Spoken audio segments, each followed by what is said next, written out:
بچه‌ها اگه میخواید تو اینستاگرام پیجتون بالا بره و موفق باشید، یه چیز خیلی مهم رو گفتم بهتون بگم، چون خودم سر این قضیه به چخ سگ رفتم. اوکی؟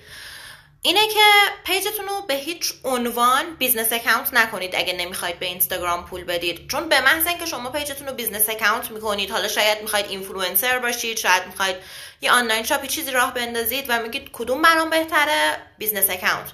ولی اتفاقی که میفته اینه که زیر همه پستاتون یه گزینه میاد به اسم ارتقای پست و شما برای استفاده از اون باید پول بدید و میتونید از اون استفاده نکنید، ولی اگه استفاده نکنید اینستاگرام از عمد پستای شما رو توی اکسپلور نمیبره.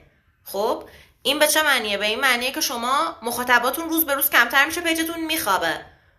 یعنی اینستا میخواد شما رو مجبور کنه که از اون آپشن پولی استفاده کنید، برای همین پیجتون رو به بقیه نشون نمیده و معرفی نمیکنه.